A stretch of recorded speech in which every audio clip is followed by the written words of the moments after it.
Assalamualaikum.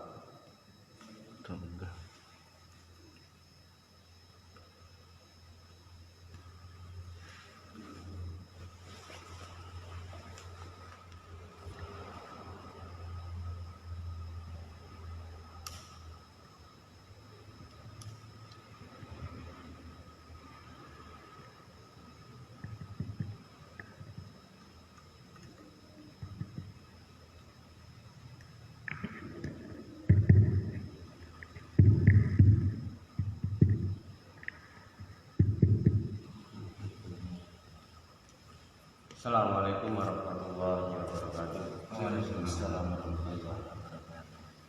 Alhamdulillahirabbil alamin. Wabi nasta'inu ala amri waddin. Wassalatu wassalamu ala asyrofil anbiya'i wal mursalin. Sayyidina wa maulana Muhammadin sallallahu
Jadi pembahasannya tentang utang, al-qardu.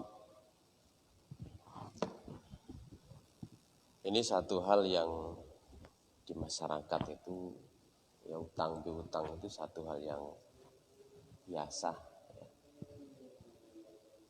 Di dalam istilah fikih itu atau di dalam Al-Quran ada istilah dain. Ya, nah dengar istilah dainun. Ada istilah qardun. Misalnya di dalam satu ayat, ya ayyuhalladzina amanu idza tadayantum bidainin. Ayat yang terpanjang. Idza tadayantum bidainin ila ajalim musamma faktubu. Ya, itu pakai kata dain. Ya. Ada lagi yang pakai qard. Ya, qad may yuqridullaha qardan hasanan. Ya. May yuqridullah. Ya, siapa yang memberikan hutang, may yuqridullaha qardan hasanan. Itu pakai kata-kata qad. Nah, apa bedanya? Ya, dain sama al-qardu itu. Ya, dainun qardun. Bedanya adalah dain itu lebih luas daripada qard. Maka ada ulama yang mendefinisikan ma wajaba fid dimmati bi aqdin au istihlakin wa ma sara fi dimmatihi bistiqradin. Jadi dain itu apa? Satu kewajiban yang menjadi tanggungan biakdin karena sebab akad. Ya, satu kewajiban yang menjadi tanggungan karena sebab akad. Ya, bukan karena qad, karena sebab akad. Maka akad-akad itu ada yang menimbulkan hutang.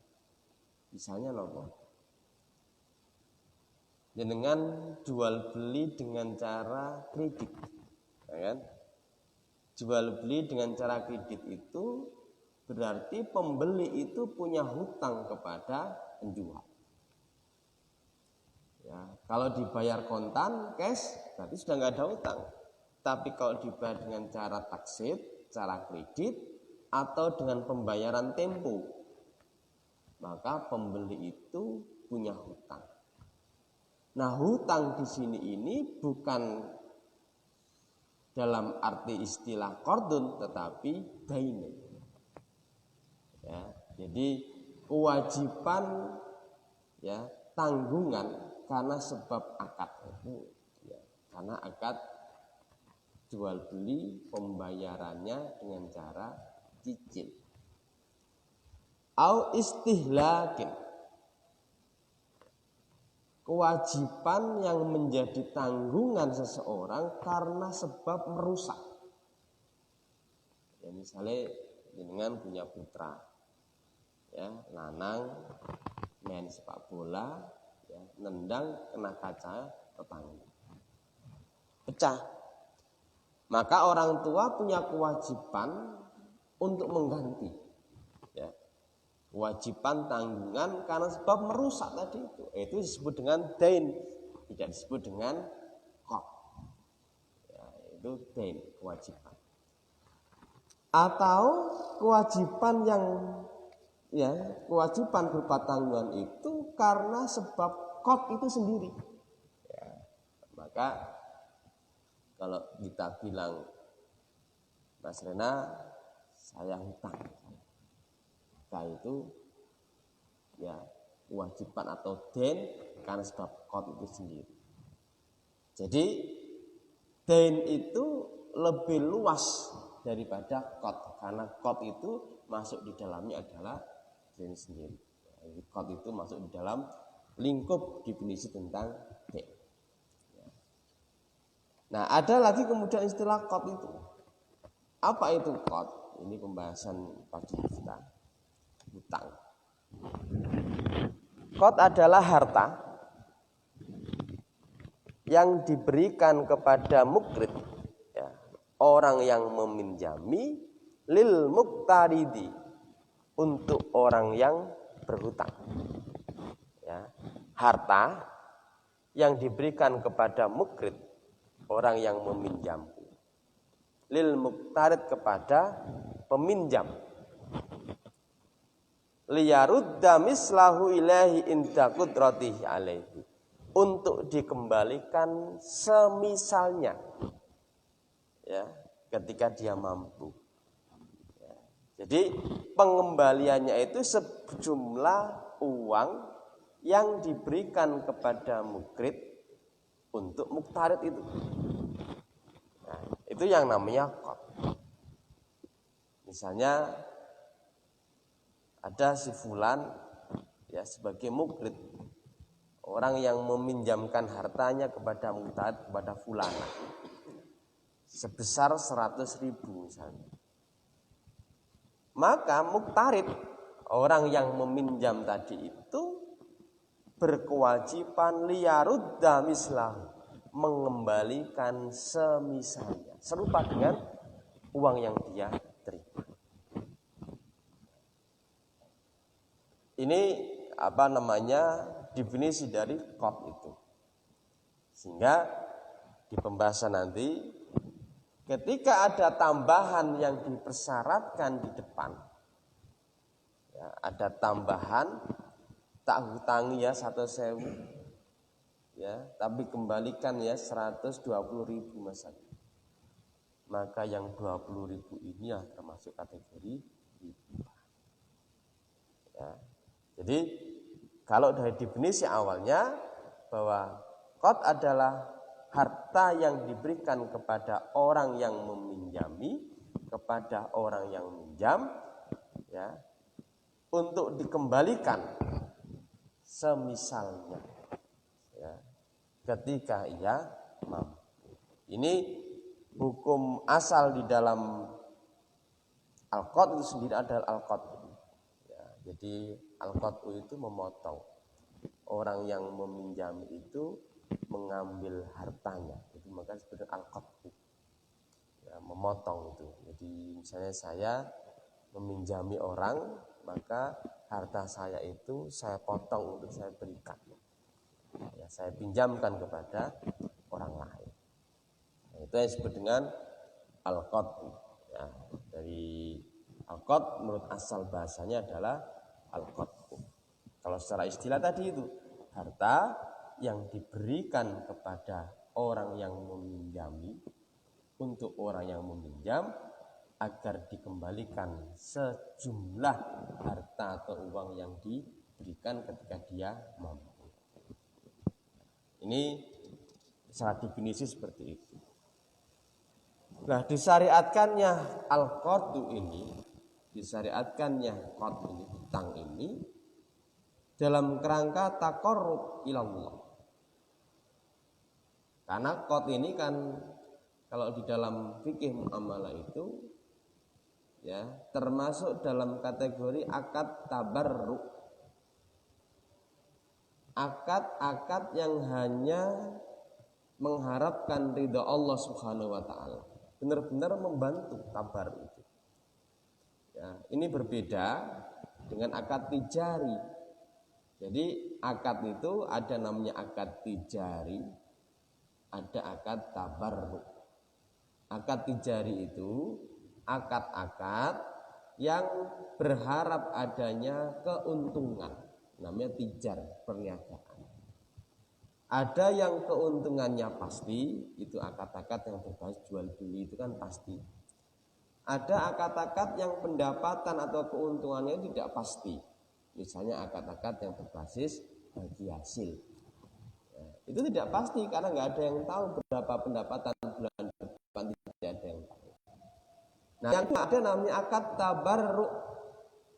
Akad yang hanya mengharapkan ridha Allah Subhanahu wa taala. Jadi apa namanya? Sifatnya adalah ta'awun, tolong menolong.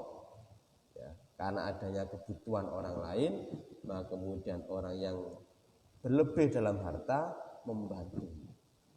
Tujuannya dalam rangka apa? Taqarrub ilallahi subhanahu wa ta'ala. Di dalam hutang piutang itu ada yang kemudian di dalamnya ada apa? Minar rifqi bin nasi wa rahmati bihim. Di dalamnya ada kelemah lembutan di antara manusia. Ya. Tapi kadang prakteknya sing galak malah sing ngile ya, sing galak malah sing ngile ditagih. Toganake wae misalnya. Padahal ketika awal itu ya, orang minjam kemudian yang punya harta berlebih itu meminjamkan.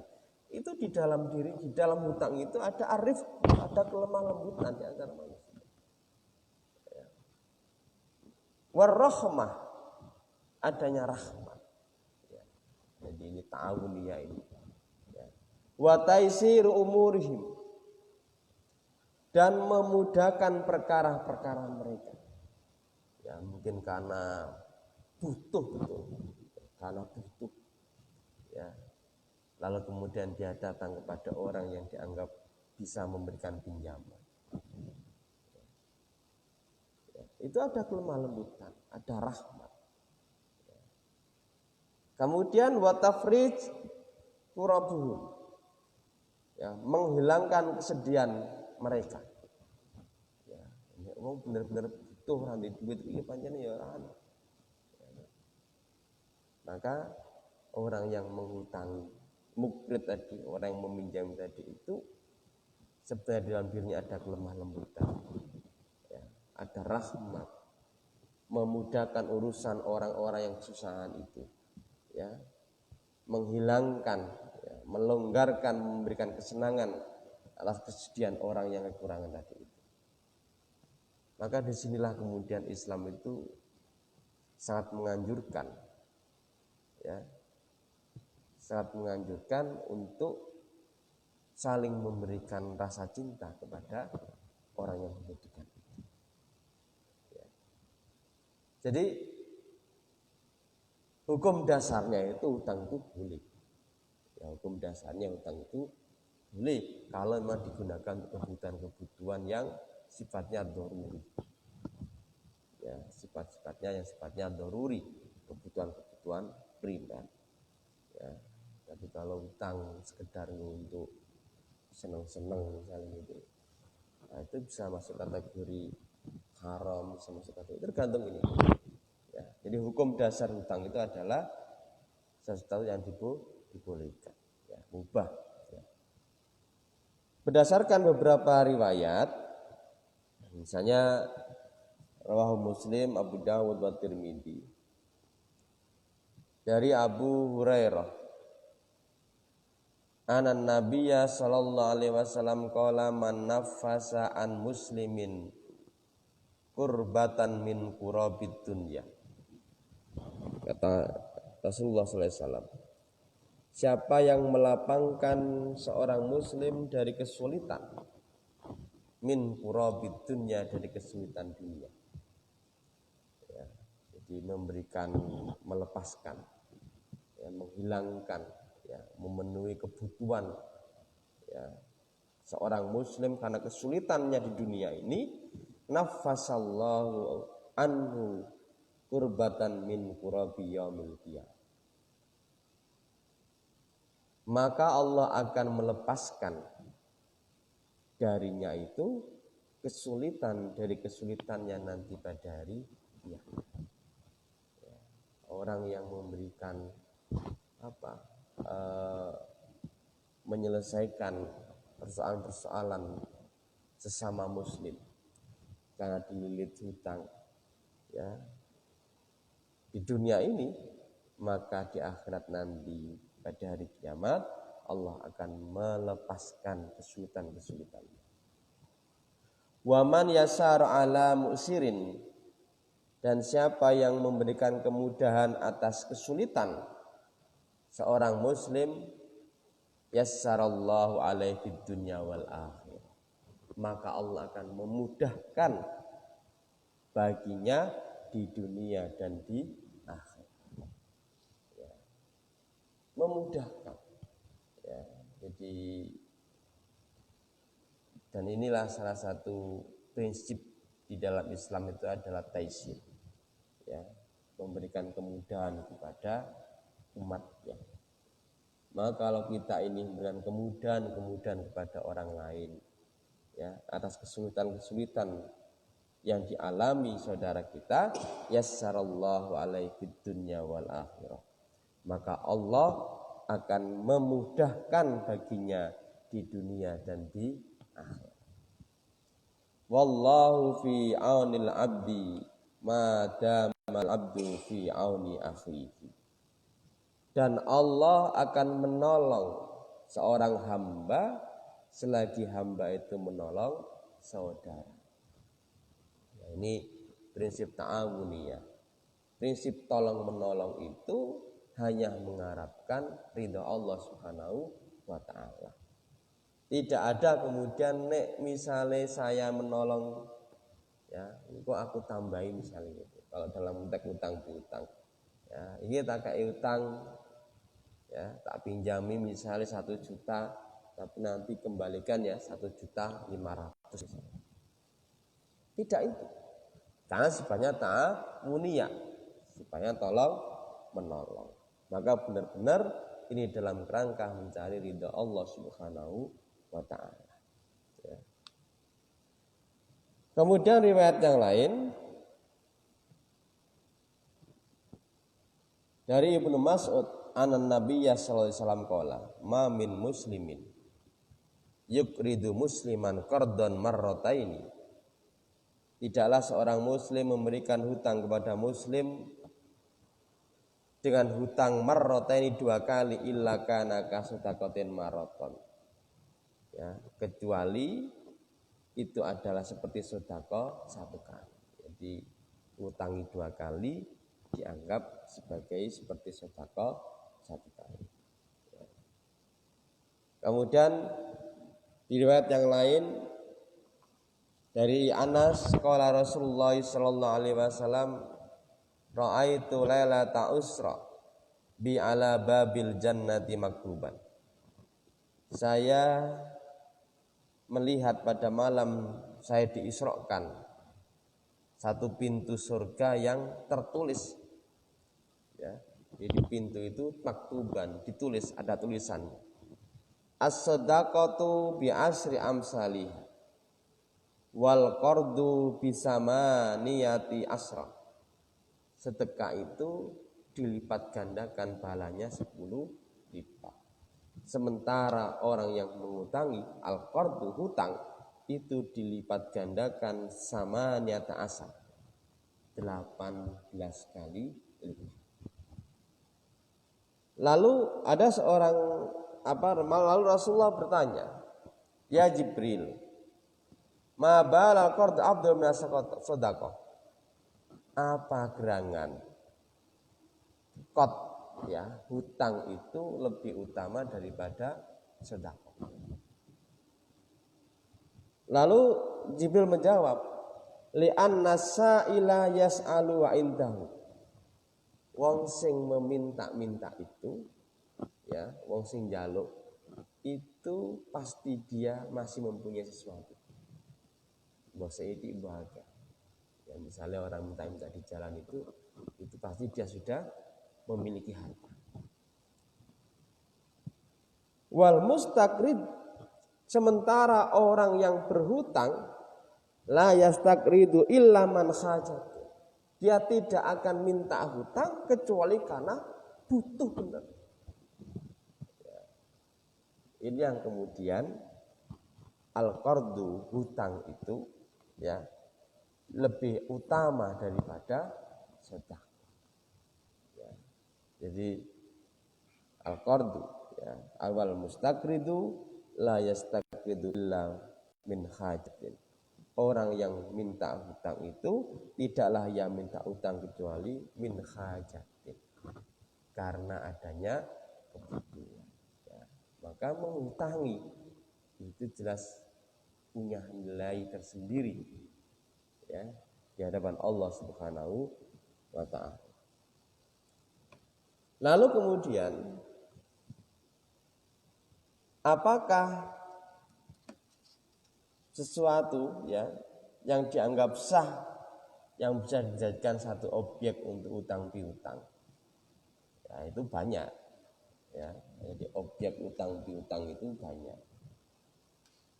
Boleh juga utang piutang pakaian ya. Utang piutang hewan, utang piutang dalam bentuk emas ya. Utang piutang, Nabi pernah hutang kepada seorang unta ya, hewan ya. Utang piutang dalam bentuk uang dan sebagainya. Yang jelas objek yang menjadikan utang piutang itu objek yang secara ain itu satu yang halal, satu yang dibolehkan di dalam agama ya. Ini kaitan dengan objek. Kalau dalam bentuk barang itu istilahnya ariyah ya. Jadi kalau pinjaman dalam bentuk barang itu dalam fikih muamalah istilahnya ariyah ya. Bukan qad ya. Jadi pinjaman barang itu ariyah. Jadi misalnya Mas Rosid ini pinjam mobil misalnya, itu tidak hutang ya, tapi namanya ariyah.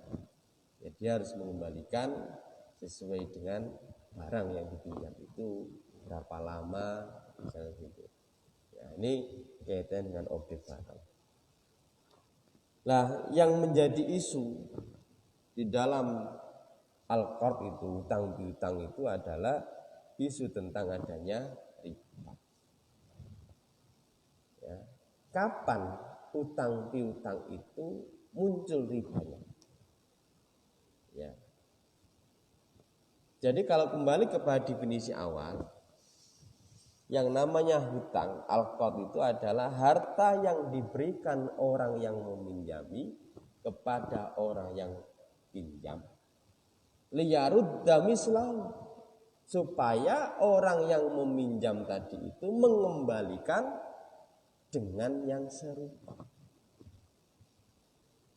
ya, dengan yang serupa. Maka ketika ada persyaratan ya, bahwa ketika nanti mengembalikan harus dengan tambahan sekian, maka itulah sudah jatuh kepada riba. Ya. Maka ada beberapa bentuk, misalnya begini. Orang mukrid, orang yang meminjami, mempersyaratkan kepada mustaqid, ya, pada muktarid, orang yang meminjam. Nanti kalau mengembalikan ditambahi sekian, maka itu riba. Tambahannya itu. Yang kedua, sing mempersyaratkan itu muktarid, sing nyilih, wong sing minjam. Nanti kalau pas kembalikan tak tambahi sekian, itu juga riba. Ya. Yang ketiga, tidak menyebutkan angka supaya ditambahi sekian, hanya menyampaikan isyarat. Ya koyok biasa nih lah. Ya kayak biasa itu mesti ono tambahan. Itu juga termasuk riba. Jadi kalau sudah dipersyaratkan, ini masuk dalam kategori riba. Bahkan insya Allah pada pertemuan yang akan datang kita akan bahas riba. Sedikit ingin saya sampaikan di sini. Jadi kalau pada masa Rasulullah itu disebut dengan riba jahiliyah. Ya, riba Abdul Muthalib, Abbas bin Abdul Muthalib. Itu dilarang tegas ketika Rasulullah melaksanakan haji di Padang Arafah. Itu Rasulullah berkhutbah, wa riba al-jahiliyatu maudhu. Riba jahiliyah itu dilarang. Ya. Zaman Nabi dikenal dengan riba Abbas bin Abdul Muthalib. Ya, itu di situ itu. Nah, riba zaman jahiliyah itu tambahan yang disebabkan karena orang yang berhutang itu tidak bisa membayar sesuai dengan waktu yang ditentukan. Ya. Jadi misalnya utangnya 1 juta, janjinya rengulang. Tapi begitu sampai 2 bulan ditagih, bayar utangnya. Kalau enggak, atau hutang bertambah. Jadi tambahannya itu karena sudah jatuh tempo baru kemudian ada tambah. Ya. Tetapi praktek bahwa tambahan itu sejak awal itu sudah terjadi pada zaman jahiliyah. Ya. Kalau sekarang misalnya bunga itu masuk kategori riba nasi'ah. Bunga itu penetapan tambahan pembayaran sejak awal itu sudah terjadi pada zaman Rasulullah SAW itu. Jadi tidak sekedar tambahannya di akhir jatuh tempo, tetapi sejak awal sudah ditetapkan bahwa setiap pinjaman itu harus mengembalikan sekian dinar dan dirham, itu sudah ada sejak zaman dahulu. Ini kaitan dengan praktek riba pada zaman Rasulullah SAW itu disebut dengan riba jahiliyah. Ya. Maka di dalam satu riwayat, kullu qardin jaran naf'an bahwa riba. Setiap hutang yang mengambil manfaat maka itu adalah riba. Ini kaitan dengan hutang itu bisa menimbulkan riba itu ketika sudah dipersyaratkan. Ya. Ini kaitannya riba. Kemudian di dalam transaksi misalnya, di dalam transaksi jual beli taksit yang kayak contohnya tadi itu. Transaksi jual beli dengan cara cicil tadi itu juga bisa menimbulkan riba. Ya, misalnya Mas Rosid jual beli dengan cara cicil. Harga di awal sudah disepakati 5 juta. Ya. Disepakati 5 juta. Jangka waktunya 2 tahun. Ya, jangka waktunya 2 tahun. Berarti 5 juta dibagi 24 bulan. Begitu sampai pada tahun yang kedua, di akhir atau tempo itu, ternyata masih belum lunas. Masih ada sisa 1 juta. Terus dia pakai ini.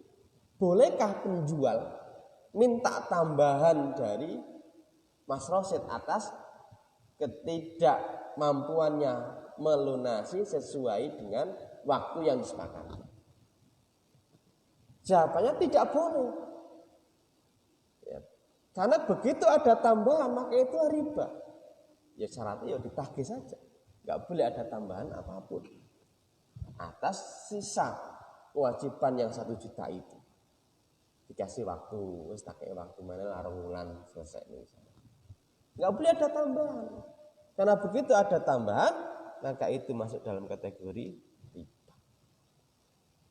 Ya, ini jual beli, prinsipnya jual beli, tapi karena dibayar dengan cara tangguh, dengan cara cicil, maka menimbulkan hutang. Maka hukum dasar hutang itu berlaku di dalam transaksi itu.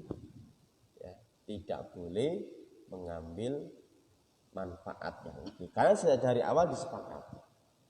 Ya, ini apa namanya? Di beberapa praktek itu ya masih sering terjadi, misalnya mindering itu kadang ya mindering breng, mindering apa itu ya begitu tidak bisa bayar ya nambah terus ya nggak jelas sampai kapan ya, padahal sudah dari awal disepakati harganya sudah jelas. Karena di antara rukun jual beli ini sudah pernah kita bahas pertemuan-pertemuan yang lalu itu ada penjual pembeli, ada barang, ada harga. Harga sudah ditetapkan maka disepakati itu, termasuk waktunya. Nah, begitu jatuh tempo masih kurang, ya ditagih. Ya tidak boleh ada tambahan-tambahan sedikit. Ya, ini apa namanya transaksi jual beli yang menimbulkan hutang. Berarti termasuk kategori dain tadi, kewajiban tanggungan karena sebab akad. Bahkan begini, ya, termasuk kategori riba ini saking apa? Hati-hatinya Imam Syafi'i itu. Misalnya saya ini punya hutang dengan Mas Rosid. Ya. Saya nggak punya motor. Ya kan? Saya punya motor. Mas Rosid pas mau jalan ya ketemu saya, maksud apa? Minta gonceng. Ya. Pak, nunut nggak gonceng. Ya saya itu nggak mungkin menolak. Ini saya punya hutang. Ini kalau nggak biasa, nih. Ini kalau biasa misalnya ono utang dan nggak utang kemudian biasa gonceng itu ya nggak ada masalah. Tapi kalau nggak biasa, Imam Syafi'i mengatakan itu termasuk riba. Coba. Menunut kendaraan saja karena itu berarti mengambil manfaat dari hutang yang dia berikan. Itu saking hati-hatinya. Tapi kalau misalnya sudah biasa, misalnya di kampung misalnya itu ya, biasa kalau selamatan di DKI misalnya ada apa, kemudian ada hutang piutang, itu bisa menjadi tidak termasuk dalam kategori. Ini karena saking hati-hatinya. Ya. Nah, pertanyaan kemudian, bolehkah orang yang berhutang itu memberikan lebih? Ya, yang sebelumnya tidak dipersyaratkan apapun, baik yang berhutang maupun yang hutang. Maka Rasulullah mengatakan a'tihi iyyahu fa inna khairakum aksanukum qada'a. Ya, jadi ini ceritanya Rasulullah itu pinjam kepada seorang ya unta yang masih muda. Lalu kemudian orang yang minjam itu nagih. Kemudian Rasulullah mencari unta yang sama bagaimana dia pinjam, nggak menemukan. Lalu Nabi minta kepada sahabatnya cari yang lebih tua umurnya. Lalu Nabi mengatakan ini, a'tihi, berikanlah iyau kepadanya itu, fa inna khairakum, karena sesungguhnya sebaik-baik kamu adalah aksanukum qadha, wong sing paling apik ketika bayar. Itu kalau dari awal tidak diperjanjikan di depan, maka itu dihukumi boleh. Jadi dibolehkan sebagai bentuk rasa terima kasih. Ya biasanya dalam bentuk uang nggak apa-apa. Atau dalam bentuk barang, misalnya nggawa roti atau bawa apa misalnya, sebagai ucapan terima kasih, tetapi tidak boleh dipersyaratkan di depan. Utangnya 100.000, bayarnya juga 100.000. Ini kaitan dengan riba yang timbul karena utang piutang, atau riba yang timbul karena transaksi jual beli dengan cara cicil, dengan cara kredit. Kemudian kaitannya dengan adab. Adab orang berhutang itu hendaknya segera membayar hutangnya itu sebelum meninggal. At-tajil biqada'i daini qoblal maut, mensegerakan untuk membayar hutang sebelum meninggal. Karena kewajiban hutang itu tidaklah berhenti sekalipun dia sudah meninggal, tetap dia melekat. Karena ini hubungannya dengan hakku adami. Jadi hak adami itu terus melekat. Kalau hakullah itu barangkali selesai. Dosa-dosa, kesalahan yang berkaitan dengan hak Allah itu cepatlah kita bertaubat, bersungguh-sungguh tidak mengulangi. Tapi kalau hakku adami itu harus diselesaikan di dunia ini. Minta dihalalkan, atau biasanya kalau ada orang meninggal kan ada upacara seandainya si fulan yang meninggal ini punya tanggungan hak utang piutang, maka hendaknya datang kepada keluarganya. Karena sampai kapanpun utang itu melekat kepada orang itu selagi belum dihalalkan. Ini berdasarkan satu riwayat. Rawa al-Imam al-Ahmad,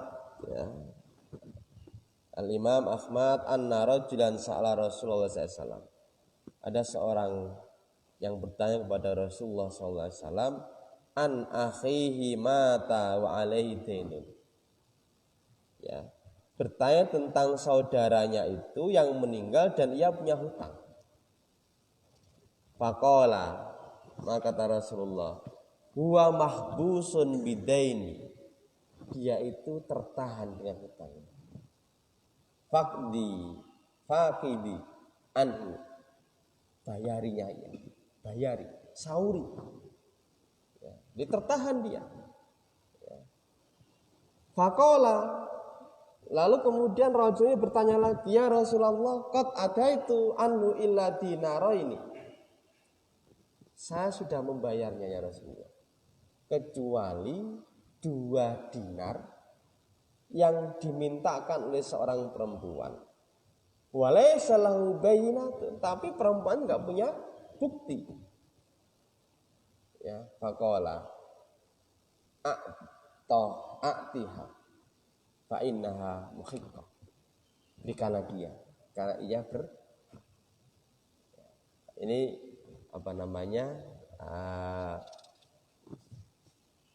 supaya mensegerakan di dalam membayar hutang, karena kematian itu tidak kemudian memberhentikan akan kewajibannya. Jadi justru dikatakan Rasulullah mahbusun bidainihi, jadi tertahan dengan hutangnya. Kemudian ada lagi riwayat Warwa dan diriwayatkan anna rajulan qala. Ada seorang yang bertanya kepada Rasulullah sallallahu alaihi wasallam. Ya Rasulullah, wahai Rasulullah, ara'aita in jahadtu binafsi. Bagaimana pendapatmu jika saya berjihad dengan jiwa dan hartaku? Faqutiltu sabiran, dan saya berperang dengan kesabaran, muhtasiban, karena mengharap ridha Allah, mukbilan ghaira mutabbir, ya, tanpa pantang mundur, ya. Jadi berjihad harta jiwa, ya, berperang dengan kesabaran dalam rangka mengharap ridha Allah, pantang mundur, ya. Adkhalal jannah, saya masuk surga. Jawabannya Rasulullah, na'am. Faqala dzalika marrataini aw salasan. Nabi menjawab na'am itu 2 kali atau 3 kali. Illa in mutta, kecuali kamu mati, wa alaika dainun, dan kamu punya hutang. Walaisa indaka wafaun, dan tidak kamu bayar. Ya, berarti tertahan itu. Ya. Jadi wis jihad dengan jiwa, dengan hartanya, pantang mundur dalam rangka mencari ridha Allah. Siapa Nabi? Mau surga. Nabi mengecualikan, kecuali kamu mati dan kamu punya hutang dan belum dibayar. Ya. Maka ya apa? Diiling-iling, misalnya kadang kita ini makan ya di warung, ya kan? Ya makan di warung, ya kelalen gitu ya. Nah itu bagian dari ya kan? Makan kerupuk telu bayare loro misalnya gitu karena lali kan gitu ya, makan atau makan gorengan gitu ya. Ya, maka ya kalau kelengan ya sama saya itu pernah pas di Weleri itu makan di pojok Tarakan itu, ya mau jalan mau ke mana. Jadi saya makan kerupuk itu belum. Akhirnya 1 bulan kemudian saya mampir lagi, ijine sing warungnya ya ora ngerti. Gitu. Kok nek ampun minane kula niku mampir mriki ya belum bayar kerupuknya gitu. Jadi bagaimana kalau kemudian orangnya atau penjualnya sudah enggak ada? Iya carane niku. Ya, warungnya itu wis tutup. Ya kan, warungnya itu sudah tutup. Bagaimana caranya itu? Padahal itu harus kita bayar. Ya, kan tidak bisa hilang kewajiban itu. Maka ada satu kisah dari Umar bin Khattab itu. Jadi Umar itu pernah beli seorang budak. Ya, lalu kemudian urung dibayar itu penjualnya wis lunga. Ya, urung dibayar. Ya, ditunggu lama-lama kok tidak dapat. Lalu harga itu diapakan? Disodahkokan Umar atas nama si penjual tadi. Ya kan? Sedangkan lalu tiba-tiba penjualnya datang lagi, ya kan? Ya nagih yang belum dibayar. Ya. Lalu kemudian Umar membayar, ya, dan diniati mudah-mudahan sedekah itu untuk diriku. Ya, jadi ada beberapa kasus seperti itu. Jadi diperbolehkan, ya. Karena emang nggak ketemu. Ya, kita harus makan, ternyata ada kekurangan. Bayar karena kita belum bayar kerupuknya misalnya, sementara warungnya sudah tidak jual. Ya, kita niatkan sedekahkan kepada dia. Ya. Jadi ini beberapa peristiwa kaitan dengan hal itu. Ya. Ini yang seringkali saya jadikan rujukan kasus Umar ini. Ya, ketika ada orang yang makan ya urung bayar tapi dagangnya wis tidak jualan. sedekahkan saja berapa harganya itu atas nama si fulan. Ya nek misalnya pedagangnya itu kembali nagih ya dibayari, maka sedekah itu kembali untuk dirinya sendiri. Ini kaitan dengan beberapa riwayat itu. Ya, jadi hutang itu harus segera lupa. Lalu kemudian menunda-nunda hutang. Ya, jadi orang matlul ghaniyun dzulmun, menunda-nunda hutang padahal ia mampu, maka itu kezaliman. Ya kan, sing angel kan membayar. Ya utangnya sih gampang ngili itu, ya. Tapi membayari itu sing angel, bahkan lebih galak. Ya kan, lebih galak. Ya. Jadi matlul ghani dzulmun, menunda-nunda hutang padahal ia mampu itu kezaliman. Ya, satu kezaliman. Maka ada riwayat yang lain begini. Lail wajibi, wong sing nunda-nunda hutang padahal ia mampu, yukhillu irduhu wa iqabu, dihalalkan kehormatannya itu disebar. Nagih. Jene wis ngerti omahe, tapi takok karo liya. Bu, omahe si fulan pundi? Mereka dan apa sih Mas? Takon meneh. Dadi wong sak kampung ngerti, akhirnya kemudian dia bayar misalnya gitu. Wa iqabuhu, dihukum. Ya kan? Nah, ini tentunya lewat pengadilan. Ya, dihukum itu lewat pengadilan, tidak kemudian dipukuli, tidak. Ya, debt kolektor datang pun tidak. Itu wa iqabu itu lewat pengadilan. Ya, jadi ini beberapa keras ancamannya itu. Ya beda kalau misalnya bagi yang tidak mampu, ya karena memang nggak punya, maka Allah memberikan satu petunjuk kepada orang yang mengutangi, wa in kana du usratin fa nadiratun ila maisa. Wa in kana du usratin, dan jika orang punya hutang itu ya du usratin, memiliki kesulitan, fa nadiratun ila maisa, maka tunggu sampai dia mampu. Ya, kan nunggu. Nek pancen ora duwe gitu loh. Jadi pancen ora duwe ya kan. Pancen wis ora duwe. Wa in kana du usratin fa nadiratun ila maisa wa anta saddaqu khairul lakum in kuntum ta'lamun. Dan jika kau mensedekahkan gitu ya. Wis tak tak bebaskan aja lah sauri misalnya. Berikan sedekah ya. Wa anta saddaqu khairul lakum, itu lebih baik bagi kamu in kuntum ta'lamun, jika kamu itu mengetahui. Ya. Jadi ya itu nek utange saiki misalnya gitu kan mung 500.000 dintenteni orang ditagih bolak-balik ya orang bayar, wong pancene orang duwe. Ya, maka Al-Qur'an memberikan satu isyarat.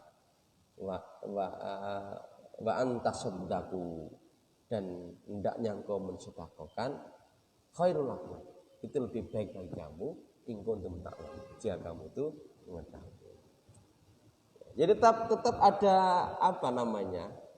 tetap dikasih kesempatan, ya, ditunggu. Wa in kana du usratin fa nadiratun ila maisarah. Jika yang punya hutang itu mengalami kesulitan, ya, fa nadiratun ila maisarah, maka menunggu sampai batas waktu yang dia mampu. Nek ditunggu-tunggu kok ora bayar-bayar ditagih, wa anta sedekah. Mensedekahkan, membebaskan itu bisa semuanya, bisa sebagian misalnya utangi 5 juta, wes bayaran wae 2 juta misalnya gitu, misalnya begitu. Ya, itu diserah dari Allah Subhanahu wa Ta'ala. Jadi itu diatur semua agar tidak terjadi tanazu, pertentangan di dalam transaksi muamalah. Jadi intinya bahwa al-qad itu ya satu perkara yang sangat mulia ya bagi yang mengutang itu, karena dalam rangka melepaskan kesulitan orang. Nah, ini ya surat Al-Baqarah ayat 27. Wa in kana du usratin fa nadiratun ila maisarah wa anta saddaqu khairul lakum in kuntum ta'lamun.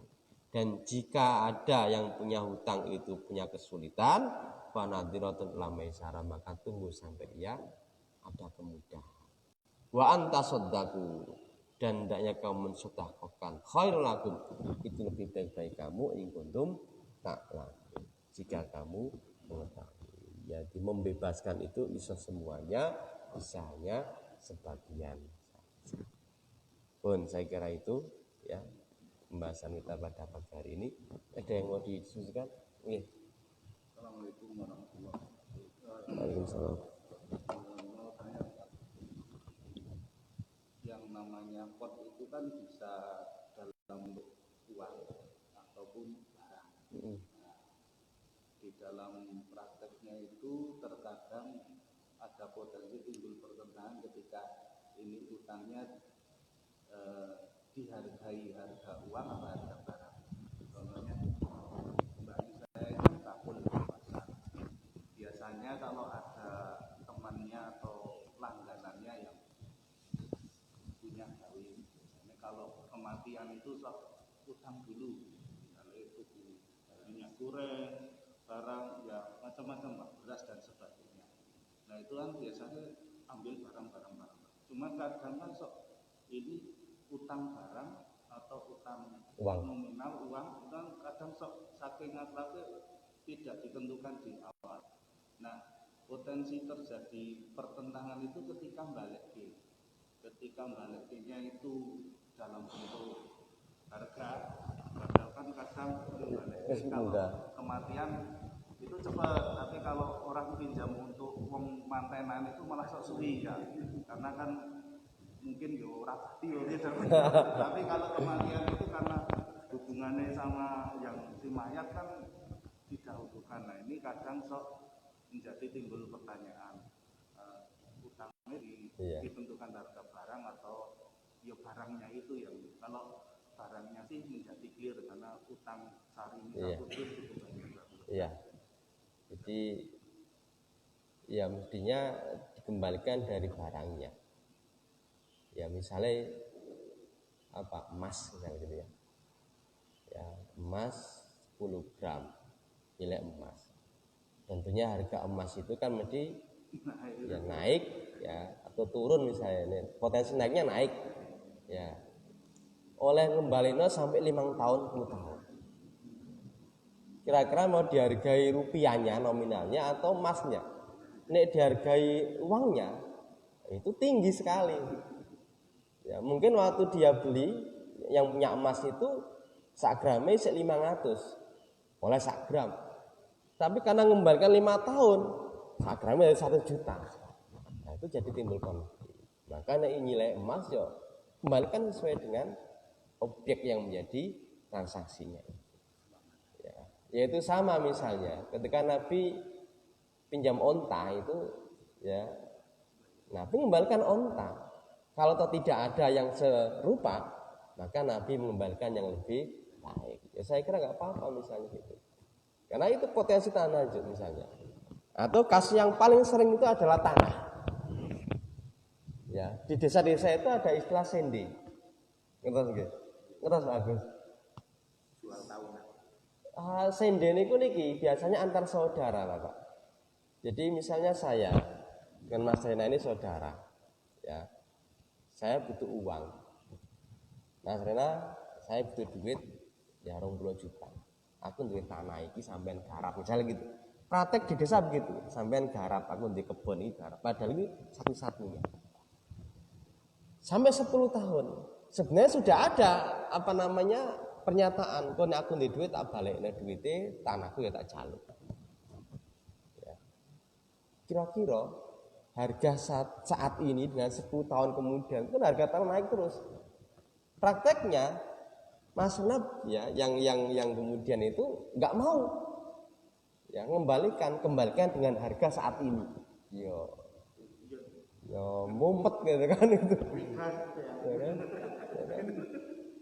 Itu yang sering terjadi itu. Ya nek saiki ya balekne karo harga saiki. Ya kan mis balik ke 20 jutanya itu ya, jadi sebenarnya itu adalah gade lahan sebenarnya itu ya, Cuma dalam praktek sebenarnya itu dilarang karena itu mengambil manfaat. Kecuali saya bilang Mas Rena aku butuh duit 20 juta, itu utang piutang. Ya, aku di lahan itu kok garap sekalianku hasilnya tidak belum misalnya. Ya, jadi wong ini tanah satu-satunya saya, nek saya nggak dapat itu kan utang yang bayar orang ada pendapatan yang lain. Jadi kembali lagi pengembaliannya itu berdasarkan objek pinjamannya itu apa. Ya, karena kalau itu berdasarkan nominalnya itu ya potensi tanahnya besar. Karena mesti ada perubahan harga, inflasi. Ya, di duit mbiyen 500 rupiah wis oleh gorengan. Ya, saiki 500 rupiah ya ora entuk.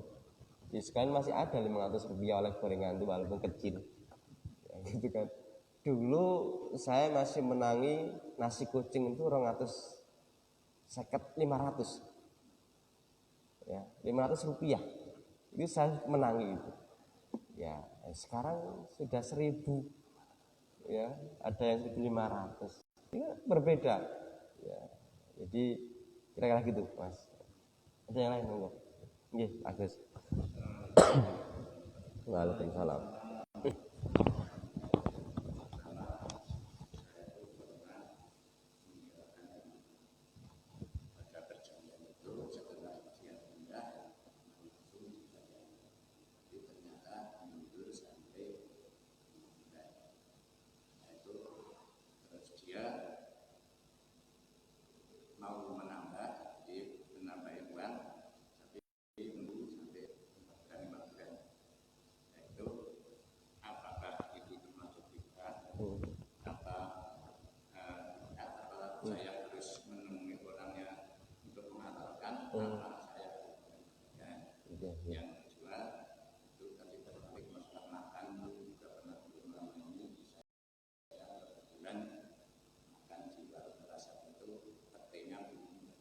Tapi saya nggak tahu sebenarnya dan teleponnya saya udah telepon terus sudah telepon sama orangnya. Nah itu apa saya akan situ tadi harus bayar apa karena dia sudah mengatakan. Yang pertama kaitan sewa. Sewa itu kan jelas harus ada harganya jelas. Misalnya setahun mau disewa 1 juta. Berarti kan sudah jelas itu harganya 1 juta, jangka waktunya setahun. Lalu kemudian belum dibayar. Dia pindah langsung harus bayar.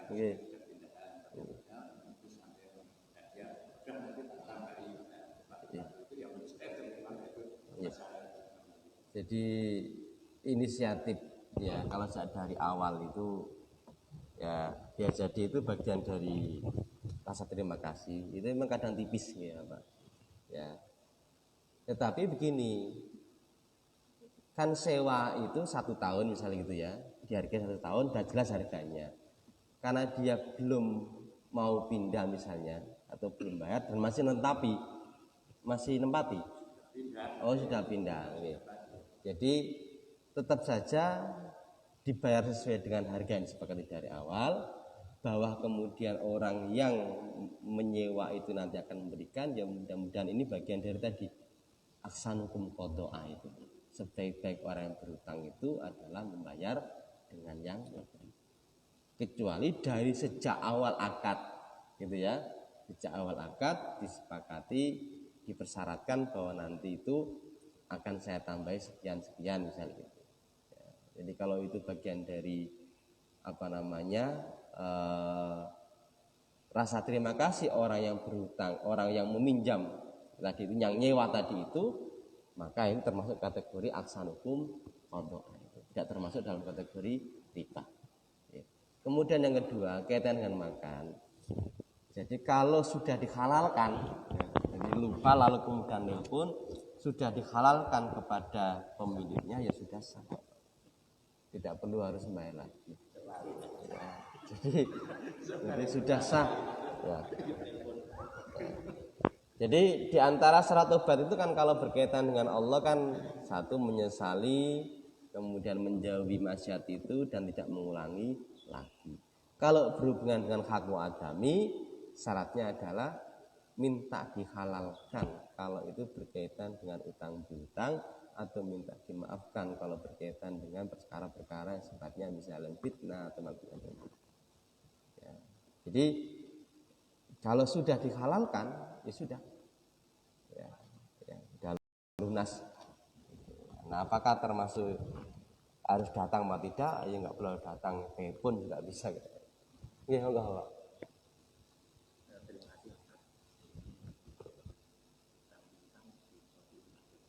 Gitu. Banyak kasus-kasus nasabah yang berbagai macam persoalan. Yang saya katakan salah satunya adalah ada nasabah yang karena terlilit hutang di sana sini tidak hanya di lembaga Satu. akhirnya dia bunuh diri dengan cara gantung diri. Karena memang hutangnya setelah kejadian itu terungkap di berbagai Tempat. Sementara dari lembaga kami ini ya menyelidiki atau istilahnya menghubungi keluarganya untuk ya Menyelesaikan. melunasi atau menyelesaikan hutang yang ada di lembaga tersebut. Tetapi sampai sekarang pun dari keluarga ini sama sekali tidak ada reaksi apapun. Nah, ini yang menjadi pertanyaan saya, bagaimana si yang meninggal dunia dengan cara gantung diri dan yang keluarga yang ditinggalkan itu yang pertama. Yang kedua juga utang piutang, ada nasabah yang memang punya utang di lembaga, kemudian pada waktu masih sehat ini selalu menghindar, akhirnya meninggal dunia juga. Nah, terus menghubungi keluarganya untuk bisa menyelesaikan, ternyata juga tidak ada reaksi apapun. Nah, ini bagaimana dengan baik yang meninggal maupun yang keluarga ditinggalkan? Baik, bunuh diri termasuk yang dilarang. Sangat dilarang. Itu orang yang berputus asa dari rahmat Allah. Ya, jelas satu itu dilarang. Kemudian yang kedua, kaitannya dengan kewajiban dia, tetap dia akan menjadi kewajiban. Nah, ini tergantung kepada ahli waris, misalnya kalau dia punya ahli waris atau keluarga. Ya. Jadi ya keluarganya misalnya kan di dalam tadi saya katakan di dalam upacara itu biasanya menyampaikan jika ada utang piutang bisa berhubungan misalnya gitu ya. Maka itu sudah menjadi kewajiban, jadi pindah namanya. Jadi kalau di dalam akad itu namanya khawalah, ya, memindahkan kewajiban si mayat itu kepada keluarga.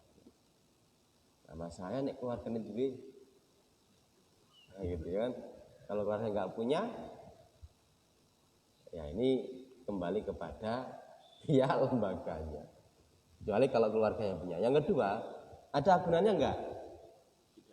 Nah, jadi apa namanya? Berarti kan tidak ada satu alat yang digunakan untuk mengganti kewajiban. Sementara kewajiban tidak ada dan macam-macamnya, sehingga kemudian ini kembali lagi kepada kalau lembaga itu kan ya resiko pinjam minjam apapun akadnya itu tetap ada resikonya. Ya. Tetapi kembali kepada tadi bahwa kewajiban orang itu tetap akan melekat kalau itu masih berkaitan hak adami, walaupun dengan lembaga, ya kan. Yang kedua, kalau kemudian apa namanya orang yang berutang lalu kemudian pas yatim menghindar terus, itu karena mampu atau tidak mampu misalnya gitu, mampu, ya maka masuk kategori tadi itu, ya termasuk kezaliman itu, ya, matul ghaniyud dzulmun, ya, termasuk kezaliman. Bahkan dikatakan oleh Rasul tadi saya katakan yukhillu uddu, bisa dihalalkan kehormatannya itu. Ya, jadi misalnya pas nagih itu ya tanya padahal jadi ngerti. Ya, misalnya kayak remedi itu kan jenis ngerti omahe. Ya, tapi takon ma'ruf, Bu, daleme sebulan itu mesti tanya. Nah, napa sih Mas? Tanya lagi. Ya, akhirnya wong padha takon, dhek digileki iku lho. Ya kan? Kabeh wong ngerti. Ya. Ini kaitan dengan itu di antara hal itu. Ya, jadi nah, maka kemudian di dalam Islam itu ya ayyuhal mengatakan begini dalam Al-Qur'an itu ya ayyuhalladzina amanu idza tadayantum bidilajin masfatubu falyatub bainakum. Ya, jadi dicatat kemudian apa? Jika itu dia utang piutang dengan jangka waktu yang panjang, ya nilainya besar, maka boleh kita itu minta yang namanya jaminan. Dan jaminan inilah yang menjadi pengganti atas kerugian lembaga jika ia tidak bisa membayar. Ya. Ternyata untuk yang itu kan sudah Asuransi nggak keluar, nggak bisa. Mau kena pandemi aja nggak bisa. Ya, jadi mati pandemi nggak bisa diklaim. Ya, makanya asuransi sekarang itu lagi goyang karena ya mudah preminya, susah klaimnya. Ya kenyataannya pandemi ini nggak ada yang bisa klaim. Ya, jadi karena pagebluk itu jadi nggak bisa itu, dan itu yang pemerintah. Gitu nggak Pak? Baik, Bapak sekalian yang dirahmati Allah, mudah-mudahan ada manfaatnya dan bisa menambah wawasan kita semua. Mari kita tutup dengan doa kifaratul majlis.